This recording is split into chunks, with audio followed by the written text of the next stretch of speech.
یہ بہت سوال پوچھا جاتا ہے جو ڈیوٹی پوری نہیں کر رہے ان کی تنخواہ جائز ہے یا نہیں. اسی سے ملتا جلتا سوال. کچھ امام نمازیں پوری نہیں پڑھاتے, تنخواہ پوری لیتے ہیں, تو ان کے لیے تنخواہ حلال ہے یا حرام ہے.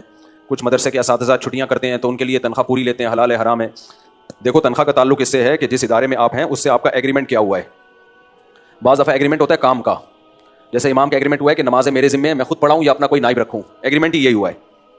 بعض دفعہ ایگریمنٹ ہوتا ہے نہیں آپ ہی کو پڑھانی پڑے گی, تو ایسی صورت میں جب ایگریمنٹ یہ ہو کہ نمازیں پوری آپ نہیں پڑھانی ہے تو پھر جتنی نمازوں کا امام صاحب بغیر عذر کے ناغہ کریں گے اتنی تنخواہ کاٹی جائے, ان کے اتنے پیسے کاٹے جائیں ان کی تنخواہوں سے, وہ پھر باقی تنخواہ حلال نہیں ہوگی. اسی طرح تدریس میں یا کہیں بھی جاب پہ جو بھی ایگریمنٹ ہوا ہے, کام کا ایگریمنٹ ہوا ہے یا ٹائم کا ہوا ہے یا دونوں کا ہوا ہے. بعض دفعہ ایگریمنٹ صرف کام کا ہوتا ہے, ہمیں کام چاہیے, آپ بے شک لیٹ آئیں کام پورا کریں. بعض دفعہ ایگریمنٹ یہ ہوتا ہے آپ ٹائم پہ آئیں, بعض دفعہ ٹائم بھی چاہیے کام بھی چاہیے. تو جو ایگریمنٹ ہوا ہے اس ایگریمنٹ کو پورا کرنا لازم ہے, اس میں جتنی ڈنڈی ماریں گے اتنی حرام شامل ہو جائے گی تنخواہ, تو اتنی تنخواہ پھر واپس کرنی پڑے گی. ایک سوال یہ تھا کہ جیسے آئمہ کی بات کر رہے ہیں آپ, تو آئمہ اکثر فجر میں نہیں ہوتے جو کہ قیمتی نماز ہے, پانچوں نمازوں میں سب سے زیادہ قیمتی نماز ہے فجر کی نماز, اس میں آئمہ غیر حاضر ہیں جی, تو ظاہر ہے پھر روزی کا مسئلہ آ جائے گا, ان کی تنخواہ پوری ملے گی. بس امام صاحب اگر فجر میں غیر حاضر ہیں تو ان کا اول تو فجر کی نماز سب پہ واجب ہے, تو امام صاحب پہ بھی واجب ہے فجر کی نماز.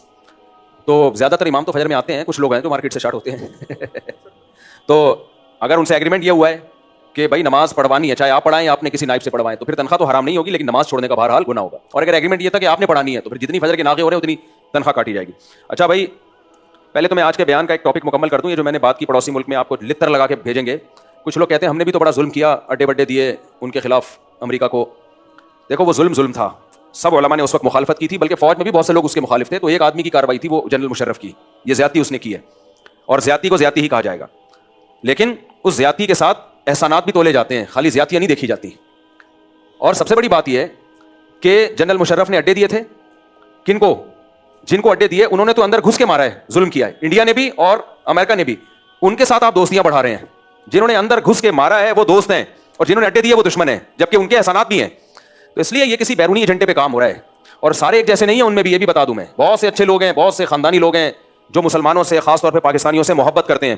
لیکن ایک مخصوص طبقہ ہے جو اس وقت پاکستان کی نفرت اس کے دل میں جنم ہے, اور وہ نہ اپنے ہم زبانوں کو دیکھتا ہے. ان کا جو سلوک سندھ والوں کے ساتھ, بلوچ والوں کے ساتھ, وہی سلوک پشتون آبادی کے ساتھ بھی ہے. وہ یہ بھی نہیں دیکھتے کہ ہمارے ہم زبان ہیں, نہ بس ان کی نظر میں پاکستانی ہونا جرم ہے. تو یہ خبریں ہیں, یہ نیوز ہیں, یہ ہوائی باتیں نہیں ہیں.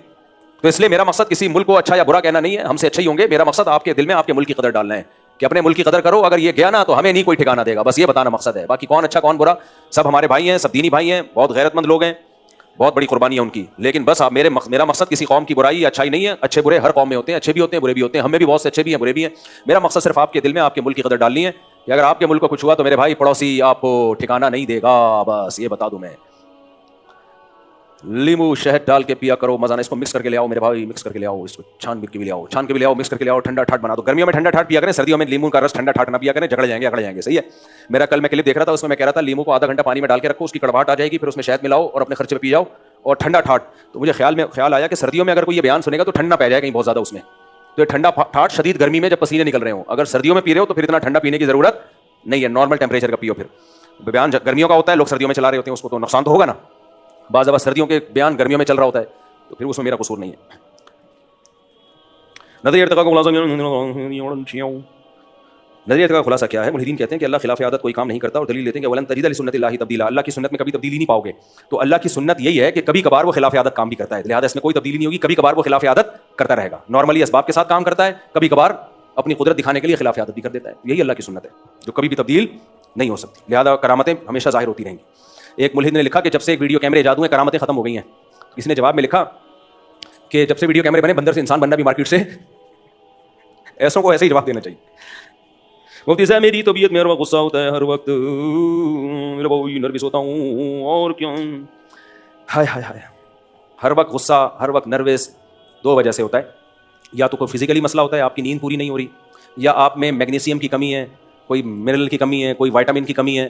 تو پھر کسی اچھے ڈاکٹر کو بتاؤ, وہ آپ کا بلڈ ٹیسٹ لکھ کے دے گا. میگنیشیم کہتے ہیں بلڈ ٹیسٹ سے شاید نہیں پتہ چلتا, اور کوئی ٹیسٹ لکھ کے دے گا, کوئی ایکسپرٹ ڈاکٹر ہو, جو چیز کی کمی ہے وہ میڈیسن لے لو, ٹھیک. میں نے بہت سے لوگ بڑے آرام سے ٹھیک ہوتے دیکھے ہیں, عجیب سے بابلے ہوتے جا رہے تھے. وہ کبھی عاملوں کے پاس جا رہے ہیں, کبھی روحانی علاج, کبھی اس حکیم, کبھی اس حکیم, کوئی صحیح ڈاکٹر کے پاس گیا, اس نے چند دن کی دوا دی, فٹ فاٹ ہنسی والی زندگی. جو کمی تھی وہ ڈاکٹر نے ٹریس کر لی. تو بعض چیزیں بہت آسان ہوتی ہیں, ہم کو بہت مشکل بنا کے مصیبت میں پھنس جاتے ہیں. ہمارے ایک جاننے والا لڑکا ڈپریشن میں گیا, پتہ نہیں مردے اس کو نظر آنے لگے, کیا ہو گیا, پاگلوں والی حرکتیں کر رہا ہے وہ پٹانگ. تو وہی عاملوں کے چکر میں پڑنے سے پہلے اس کے ابا نے سمجھداری کی, کسی ڈاکٹر کو دکھایا, اس نے کوئی میڈیسن دی ہے, 2 ہفتے کھائی ہے, انسان کا بچہ دماغ کے کیمیکل آگے پیچھے ہوئے تو سیٹ کر دیے. تو کچھ چیزیں بہت آسان ہوتی ہیں, بلا وجہ اس پہ کو نہیں جا رہے ہوتے.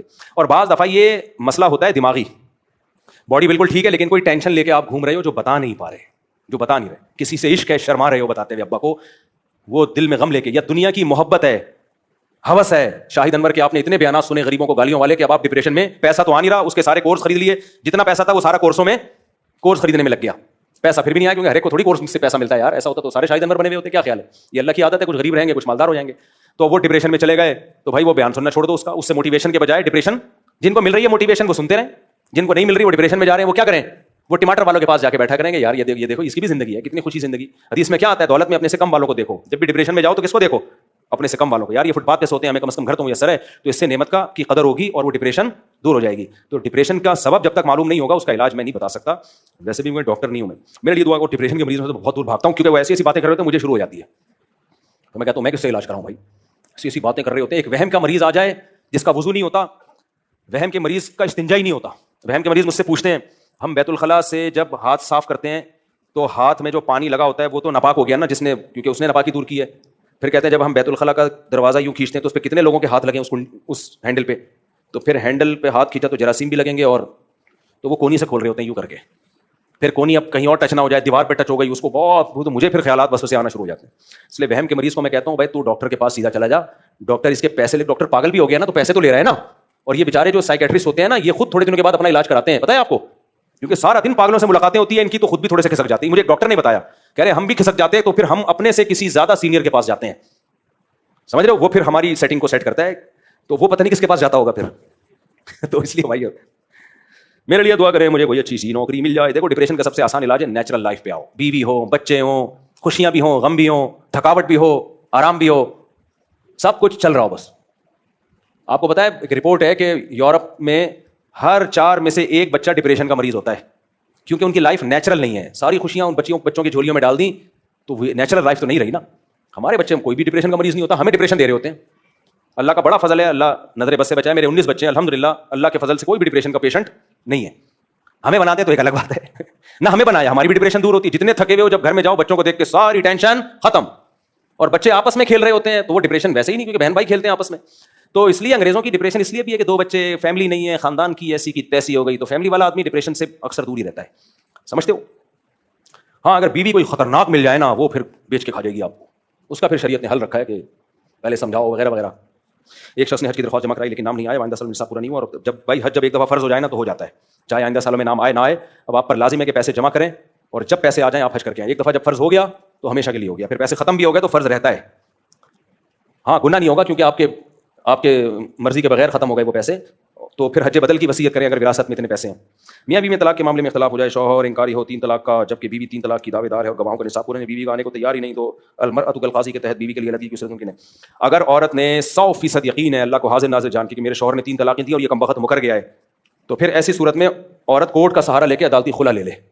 تو وہ خلا ویسے تو شریعت میں کالعدم ہوگا, لیکن اس موقع پہ ہم اس کو اس لیے مان لیں گے کہ بھائی طلاقیں تو ویسے ہی 3 ہو چکی ہیں, تو ایک قانونی کاغذ مل جائے گا آپ کو, تو اس بیس پہ وہ کورٹ سے خلا لے کے کہیں اور نکاح کر لے.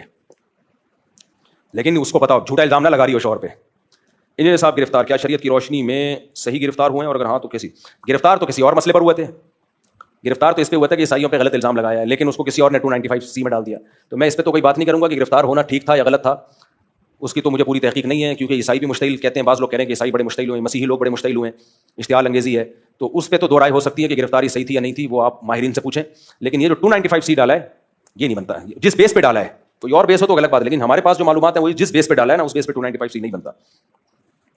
اسٹوڈنٹ کے لیے کچھ سال قبل ڈریم ورلڈ میں پروگرام کیا تھا, آپ نے بہت سی فائدہ ہوا تھا. درخواست ہے کہ یہ عثمان بھائی نے کیا تھا, عثمان بھائی کو بولے دوبارہ کر لیں ڈریم ورلڈ میں اسٹوڈنٹ کے لیے.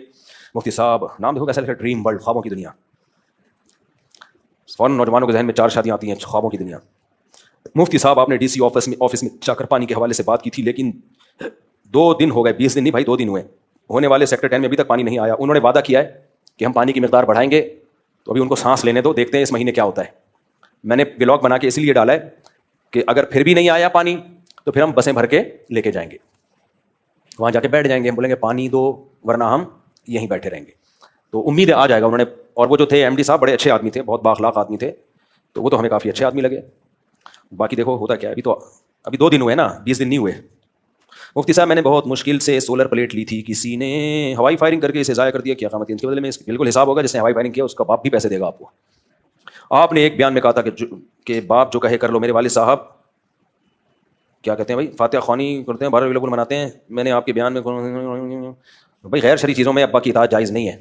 خالی نعتیہ پروگرام کر رہے ہیں وہ تو ٹھیک ہے, نعت کی محفل لگانا یا انڈور کوئی جلسہ کر لینا انڈور جس میں آپ صرف نبی کی سیرت بیان کریں, اس میں کوئی حرج نہیں ہے, اس حد تک ٹھیک ہے.